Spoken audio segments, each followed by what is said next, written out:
The New Hampshire Clean Energy Fund is a program here at Eversource that our demand response team implements. The hope is to help incentivize and encourage new battery installation to help with resiliency and with customers being able to have stronger dependability for energy. My company moved from Connecticut to Boston, and we didn't want to live in Boston, so we started looking for places we might want to live.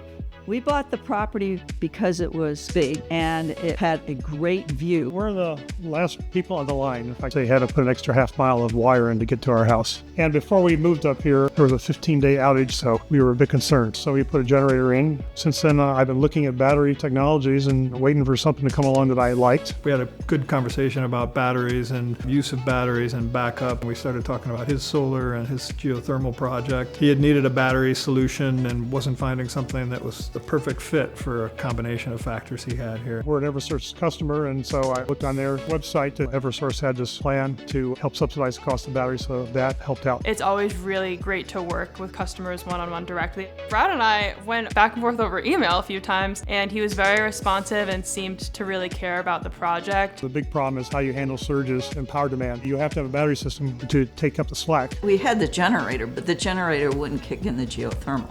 That was the big issue. For this project, we chose the Franklin A-Power 2 battery. It was the best technology with the existing solar, the generator, and with the geothermal. Franklin's done a great job with research and development. They created an integrated app that connects with all his different systems here through Wi-Fi. He can see his production every day, see how much battery he has left. Everything is integrated. It's a great system. Eversource does have deals to try to augment certain things to help the structure of the grid. Our demand response program, we have smart devices that we connect into from the utility, smart thermostats, battery storage that are Wi-Fi enabled, and we have those devices either put energy towards the grid, curtail their usage, or shift their usage depending on the device type. Part of it is rewarding customers for potentially changing or shifting their behavior for energy usage, participate to whichever extent that they're able, and opt out if they want to. Eversource gave Brad and Donna an incentive for the batteries, and during a peak load, they're allowed to take a little bit of energy from the batteries to reduce the load on the grid. The plan we are on with Eversource is in times of brownouts where they need more power, they can pull back power from our battery. We're trying to do right by our customers and ensure the dependability of energy sources there and make their lives easier and more simple. Normally, you lost power, you'd lose power for maybe a minute before the generator came up and clicked on. With the battery system, you don't even know the power went out. We have a lot of customers who install backup batteries that don't have solar, and it's the exact same thing as a generator. It's the peace of mind. It's worked out really well.